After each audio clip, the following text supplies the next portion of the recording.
오늘 로마서 14장 13절에서 19절까지의 말씀으로 잠시 은혜를 나누겠습니다.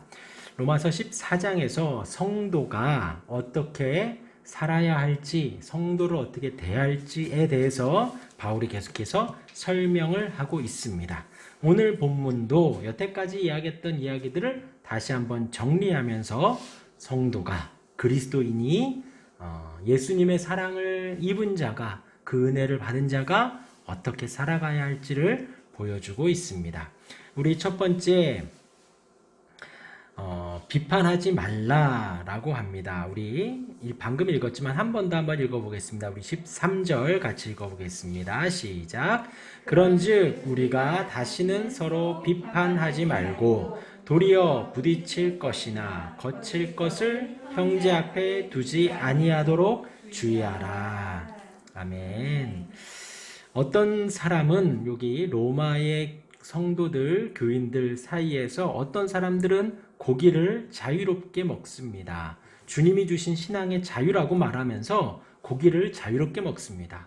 또 그 로마 교회 성도들 중에 일부는 또 고기를 먹지 않습니다. 그 고기들이 이단의 제단, 제사에 사용되었던 더러운 고기이기 때문에 우리 거룩한 성도들은 그 고기를 먹지 않습니다 라고 성결을 말하기도 합니다. 또 어떤 사람은 구약의 말씀을 따라서 모든 구약에 나온 절기들을 지키고 있습니다. 이것이 바른 신앙이다 라고 말하며 그렇게 지키고 있고, 또 어떤 사람은 예수님의 가르침을 따라 그 구약 모든 절기를 완성하신 그 예수님의 가르침을 따라 절기를 무시하는 것이 또 바른 신앙이라고도 합니다. 그런데 이 모든 신앙들을 넘어서서 13절에 바울이 말하기를 그런즉 우리가 다시는 서로 비판하지 말라라는 거예요. 그리고 형제에게 부딪힐 것이나 거칠 것을 형제 앞에 두지 아니하도록 하라. 어느 누가 됐든 간에 성도가 왔을 때, 그리스도인이 왔을 때, 예수 믿겠다고 교회 왔을 때 그 사람이 신앙에 방해가 되는 것이 있으면 과감하게 정리하라는 거예요. 아, 저 사람이 고기를 먹네? 어떡하지? 나는 저 고기가 어디서 나왔는지 아는데, 아, 저 고기 먹으면 안 되는데 라고 마음속으로 생각하는 사람이 혹여나 있다면 차라리 그 교회는 앞으로 채식주의라고 하든지 아니면 그 고기를 마음대로 먹던지, 그렇게 해서 거리끼는, 방해되는, 넘어뜨리는 원인이 되는 무엇이든지 단호하게 피하라고 말을 합니다. 믿음이 조금 더 성숙한 형제가 권면을 들을 수 있도록 바울이 이야기를 하고 있는 것이지요.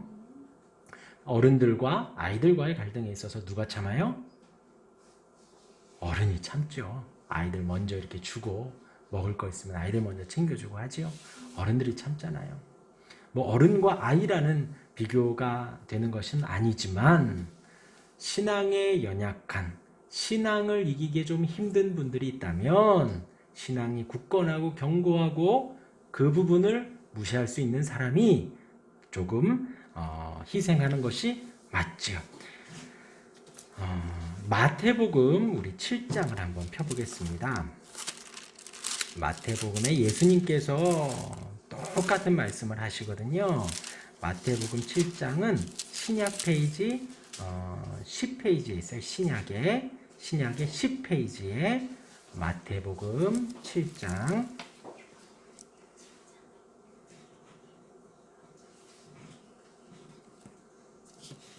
천천히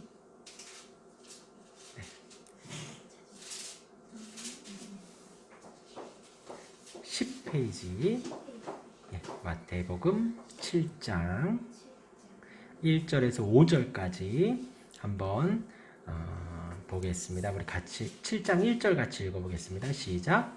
비판을 받지 아니하려거든 비판하지 말라. 2절이요. 너희가 비판하는 그 비판으로 너희가 비판을 받을 것이요 너희가 헤아리는 그 헤아림으로 너희가 헤아림을 받을 것이니라. 어찌하여 형제의 눈 속에 있는 티는 보고 내 눈 속에 있는 들보는 깨닫지 못하느냐. 보라, 내 눈 속에 들보가 있는데 어찌하여 형제에게 말하기를 나로 내 눈 속에 있는 티를 빼게 하라 하겠느냐. 외식하는 자여 먼저 내 눈 속에서 들보를 빼어라. 그 후에야 밝히 보고 형제의 눈 속에서 티를 빼리라.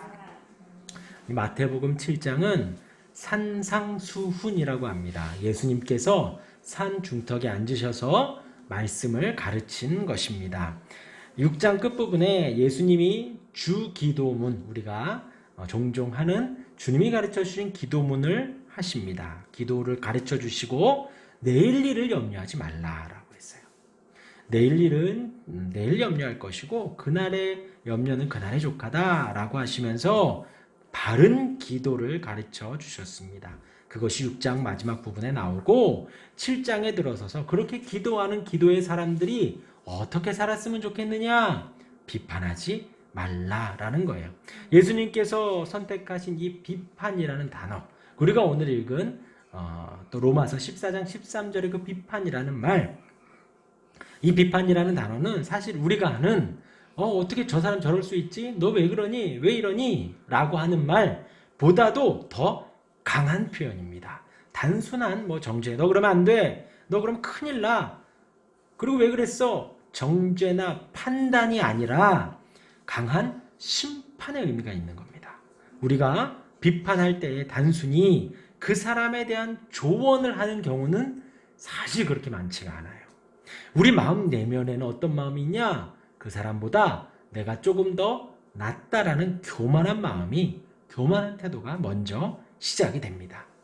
그리고 거기까지만 돼도 사실 비판이 크게 그렇게 나아가진 않아요. 그런데 그 다음 그 사람에 대한 시기심과 질투심이 더해지면, 그러면 이 방금 예수님이 말한 심판과도 같은 아주 강한 비판을 하게 되는 것입니다. 그렇기에 비판을 하고 나면 그 사악한 마음으로 인해서 오히려 다른 사람들로부터 비판을 듣게 됩니다. 왜냐하면 이제 마음 안에 질투심하고 시기심이 있어서 나가는 단어들이 결코 옳지 않거든요. 바르지 않거든요. 이렇게 공의롭지 않거든요. 그 단어들이 퍼지면 다른 사람들이 또 나를 비판하게 되는 것입니다. 그러기에 우리는 어떤 경우에도 남을 비판하거나 정죄하지 말아야 된다는 거예요. 예수님께서 비판하는 사람의 모순점도 지적을 했습니다. 우리 아까 읽었듯이 남을 교만한 마음에 비판하기 좋아하는 사람들, 그 사람들은 타인의 잘못에 매우 민감합니다. 너 어떻게 하나 보자.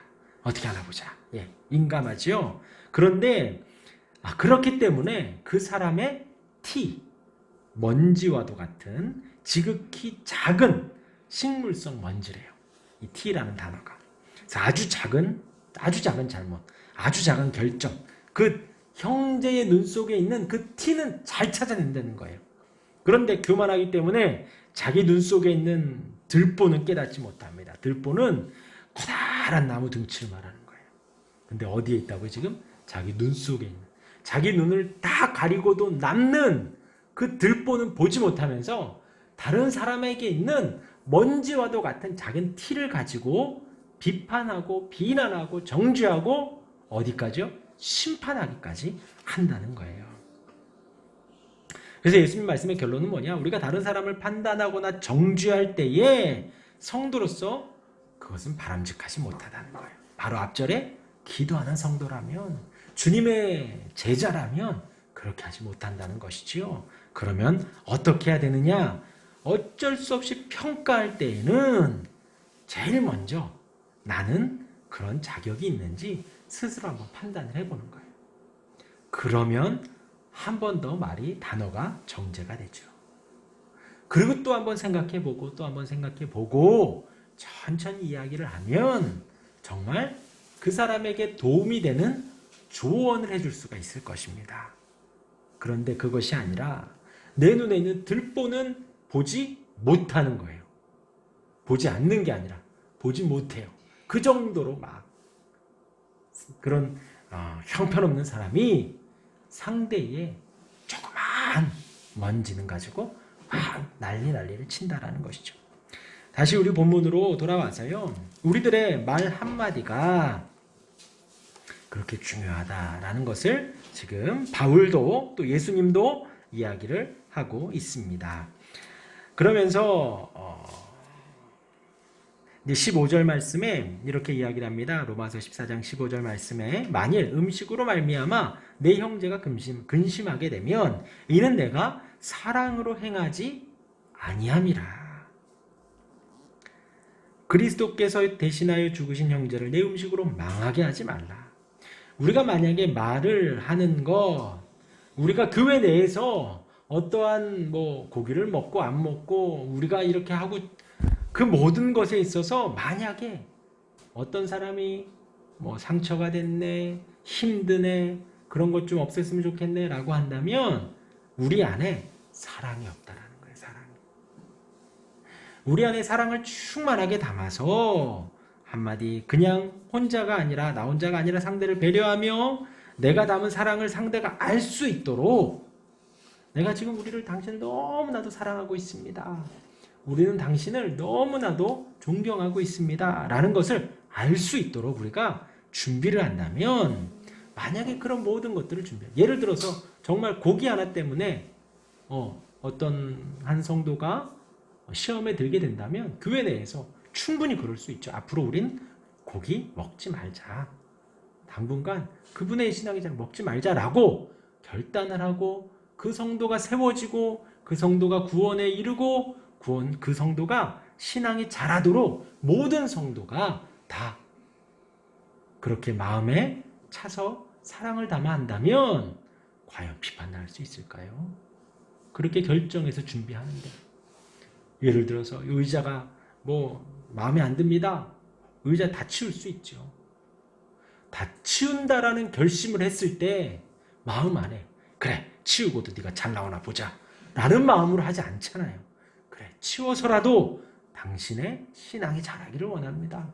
그러면 우리의 말은 비판이나 비난보다는 세워주고 마음이 화평과 그런 마음으로 우리가 단어 하나하나가 나가겠죠. 그렇게 사랑을 가지고 해야 됩니다. 왜 그래야 되느냐? 15절 말씀에 내가 사랑으로 행하지 아니함이라 그리스도께서 대신하여 죽으신 형제를 2000년 전에 예수님께서 이 땅에 오셨습니다. 하나님이신 그분이 하나님의 본체의 영광을 다 버리고 낮고 낮은 이 땅에 우리 이렇게 제약 많고 한계 많은 사람의 모습을 입고 이 땅에 오셨어요. 그리고 30년을 사시고 3년 동안 공생의 사역, 하나님의 아들로서 보혜사로서 어린 양으로서 구원자로서의 사역을 3년 동안 다 하시고 채찍 맞으시고 고난 받으시고 십자가에 달려 돌아가셨습니다. 예수님께서 십자가에 달려 죽으신 것은 나를 위함이에요. 그리고 나와 같은 하나님의 택한 백성들을 위함입니다. 하나님께서 구원하시기 위해서 하나님의 택한 백성이 죄 없이 안 받고 구원을 얻기 위해 돌아가셨다는 것이죠. 그런데 예수님의 그 핏값으로 산 형제를 내가 그 단지 고기 하나로 그 절기 하나로 근심되게 하고 힘들게 하고 여기 표현에 망하게 하지 말라. 단지 그거 하나로 예수님이 2000년 전에 어마어마한 사역을 하셨는데 그것을 망하게 하지 말라는 것입니다.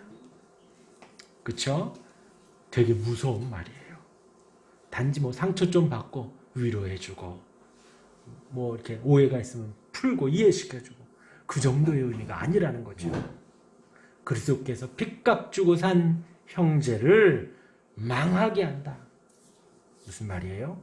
지옥에 빠지게 할 수도 있다는 절대 아주 겁나는 말입니다. 그러니까 우리 마음 안에 이러한 두려움을 가지고 형제를 대하고 자매를 대하고 성도를 대해야 한다라는 거죠. 왜요? 주님이 나를 위해서 죽으셨듯이 주님이 그 형제를 위해서 돌아가셨기 때문에 그러하다라는 것이죠. 두 번째로 우리가 방금 읽은 본문에서 하나님을 기쁘시게 또 사람에게 칭찬을 받아 살으라고 합니다. 우리 17절 말씀 같이 한번 보겠습니다. 17절 같이 읽겠습니다. 시작. 하나님의 나라는 먹는 것과 마시는 것이 아니요 오직 성령 안에 있는 의와 평강과 희락이라. 제가 올 2021년 1월을 시작하며 첫 주 주일에 선택했던 본문입니다. 하나님의 나라. 올해의 우리 교회의 표어죠. 하나님의 나라는 먹는 것과 마시는 것이 아니라는 거예요. 그리고 하나님의 나라는 오직 성령 안에서, 성령은 하나님의 택한 백성들에게 예수님이 올라가시면서 약속하신 보혜사 성령입니다. 하나님의 영이에요. 하나님 성령 안에 있는 의와 평강과 희락이라 그랬어요. 의는 죄사함을 받은 성도가 하나님의 뜻에 순종하는 올바른 행동을 말합니다. 평강은 예수 그리스도의 속죄하심을 믿을 때 하나님 아버지와 우리를 평강하게, 화목하게 해주셔서 주시는 하늘로부터 오는 평강입니다. 그리고 그 평강 안에서 성도 간에 하나님 주신 평강을 유지하고 누리라고 말을 하는 것입니다. 그리고 희락은 기쁨을 말하죠. 구원받은 성도가 누리는 하늘의 기쁨입니다. 이 기쁨을 계속해서 유지하고 전하는 것입니다. 그래서 사실 우리가 이렇게 만나면 뭐부터 얘기하죠? 아, 오랜만이다. 제일 딱 친구를 만났어요. 제일 먼저 뭘 얘기하죠? 밥 먹었니? 우리 뭐 먹을까? 밥 먹어서 우리 차 뭐 마실까? 뭐 먹을지 생각을 한다는 거예요. 우리 성도들 사이에서도 마찬가지예요. 지금 교회가 주일 예배가 사실 90%밖에 안 돼요. 나머지 10%는 같이 밥 먹으면서 얘기해야 주일 예배가 온전해지는 건데 지금 우리가 같이 밥을 못 먹어요. 이 먹는 거 참 중요합니다. 그런데 중요한데 오늘 바울은 그것으로 모든 영양을 다 막 이렇게 하지 말라는 거예요. 고기 안 먹어도 된다는 거예요. 야채만 먹어도 살 수 있고 고기 안 먹는다면 먹는 건 먹어도 된다는 겁니다. 그것 때문에 뭐 이렇게 중요한 것이 아니라 우리의 대화에 삶에 인생에 그런 먹을 거 입는 거 많이 나오지만 그것보다도 먼저 하나님의 옳은 그 삶을 따라가는가, 하나님이 말씀하시는 복음을 따라서 말씀에 따라 우리가 살아가는가, 또 하나님의 평강을 이루어 가는 것인가, 하나님의 기쁨을 우리가 전해가는 것인가 라는 것을 말하는 것이지요. 그러할 때 하나님의 나라를 위해서 나의 욕심과 내 버릇들과 내 말하는 것, 눈짓, 행동, 미소 등을 절제하면서 살아가는 것입니다. 혹 고기 안 먹을 수도 있고 혹 바쁜 것을 잠시 뒤로 하고 그 사람을 만날 수도 있습니다.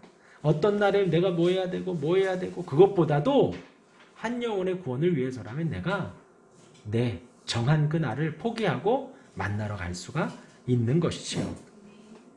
혹 내 마음에 근심과 걱정이 있지만 하나님 주신 희락을 지키기 위해 미소를 지으며 대화를 할 때도 있는 것입니다. 뭐 여기 부동산 하시는데 손님 오셨는데 나 기분 나쁘다고 인상 쓰고 있을 수 없잖아요. 저희도 마찬가지예요. 커피 사러 막 했다고 해서 인상 쓰고 있지 않거든요. 그런데 그것이 그냥 단지 우리가 뭐 그런 의미가 아니라 주님이 주신 그 기쁨을 내가 지키는 거예요. 내 마음에 요동과 근심과 걱정과 어려움과 아픔보다 주님이 주신 평강과 주님이 주신 희락이 더 크기 때문에 그것을 내가 지키는 거예요. 그래서 웃을 수 있고, 그래서 편안할 수 있고, 그래서 우리가 한 걸음 더 갈 수가 있는 것이지요. 네. 사실 저희도 조마조마합니다. 빈 상가에 카페 하나도 들어오면 어떡할까? 카페 안 들어와야 되는데 안 들어왔으면 좋겠다 막 그러고 있습니다. 근데 이제 정말 근심이 많이 될 거예요. 주님, 내가 가지고 있는 이 근심보다도 주님이 그 핏값으로 주신 평강이 훨씬 더 큽니다. 그래서 주님의 주신 평강이 나를 지배하고 나를 다스리고 그 평강으로 하루하루 살아가는 거예요. 물론 내 근심이 하루아침에 없어지지 않을 수 있어요. 1년 갈 수도 있고 2년 갈 수도 있지만 그것보다 주님의 평강을 지키며 살아가는 우리가 되기를 바랍니다. 그러할 때 18절 말씀에 이로써 그리스도를 섬기는 자는 하나님을 기쁘시게 하며 사람에게도 칭찬을 받느니라고 했습니다.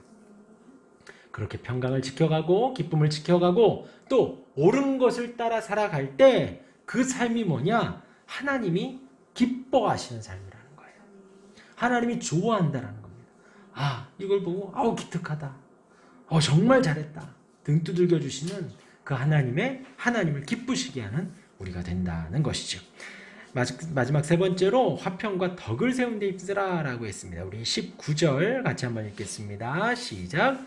이로써 19절 시작. 그러므로 우리가 화평의 일과 서로 덕을 세우는 일을 힘쓰나니 하나님의 나라는 의와 평강과 희락이라 그랬습니다. 그 하나님의 나라를 우리가 지켜가면서 한 걸음 더 나아가 무엇에 힘을 써야 되느냐? 그 화평의 일에 더 힘을 쓰라. 여기에서 힘쓰라라는 말은 급히 가다, 빨리 달려가다, 추구하다, 갈망하다라는 거예요. 막 그것을 찾는 거예요. 어디 갔지? 그렇게 막 찾는 거예요. 갈망하는. 그리고 그것이 시제가 현재 능동태입니다. 매일매일 갈망을 하는 거예요. 매일매일. 그리고 적극적으로 애써야 된다는 거예요. 내가 얻기 위해서 막 새벽에도 일어나고 내가 얻기 위해서 막 뭔가를 준비하고 내가 미리미리 막 생각하고 막 그러잖아요. 저녁에 내일 입고 갈 옷도 준비해 놓고 또 내일 어떻게 할지 계속해서 이미지 트레이닝이라고 그러죠. 생각해서 만나면 이렇게 하고 저렇게 하고 저렇게 하고 그런 생각들을 계속 하듯이 현재적으로 힘쓰라는 거예요. 무엇을 위해서? 화평의 일을 위해서. 그리고 무엇을 위해서요? 서로 덕을 세우는 일에서. 여기서 세우다는 것은 집을 짓는 것과 같습니다. 우리 지금 이 상가가 빨간 벽돌로 돼 있어요. 되게 이뻐요. 그렇죠? 사실 어떻게 빨간 벽돌이 되게 옛날, 그렇죠? 저희 지금 처가댁도 빨간 벽돌이에요. 그래서 지금 되게 오래돼가지고 먼지가 좀 꼈는데 비슷한 색깔이더라고요. 근데 되게 지금 빨간 벽돌이 우리 거라 그런지 몰라도 이뻐 보입니다. 되게. 집을 짓다 건설하다라는 뜻이에요. 벽돌 하나하나 세워서 나중에 이렇게 올라가잖아요. 그렇게 집을 짓고 건설하고 굳게 하다라는 겁니다. 주로 건축에 사용되는 단어가 이 세우다라는 거예요. 덕을 세우다. 아주 적극적인 의미입니다. 그래서 지금 바울이 이 덕을 세워라. 집을 짓듯이 너희들이 계속해서 배려하고 세워줘라. 유대인의 덕 하나 세워주고 이방인의 덕 하나 그 위에 얹고 또 유대인의 덕 하나 그 위에 얹고 이방인의 덕 하나 얹어서 신앙이 좋은 사람이 덕 한번 세우고 신앙이 조금 연약한 사람이 또 그 위에 또 세우고 또 세워서 유기체적으로 그리스도의 몸을 세우는 몸을 온전히 지어가는 그 바른 교회가 되라는 거리예요. 음식을 어떤 사람이 참고 어떤 사람이 그 자리에서 있고 먹지 않고 먹으면 서로 노력하면서 서로 이렇게 세워가는 것입니다. 고린도전서 10장 23절 말씀 제가 읽어드리면요. 모든 것이 가하나 모든 것이 유익한 것은 아니요. 모든 것이 가하나 모든 것이 덕을 세우는 것은 아니라는 거예요. 예수님께서 이 땅에 십자가를 지셔서 그 피를 흘리심으로 말미암아 우리 안에 참된 자유가 생겼습니다. 주님이 모든 절기를 완성하셔서 우리가 그 절기에 얽매이지 않아요. 모든 죽음과 사망과 생명을 다 정복하셔서 우리가 죽음을 두려워하지 않습니다. 그런데 가하지만 모든 것이 가능하지만 내가 그렇게 하는 것이 유익하진 않다라는 거예요.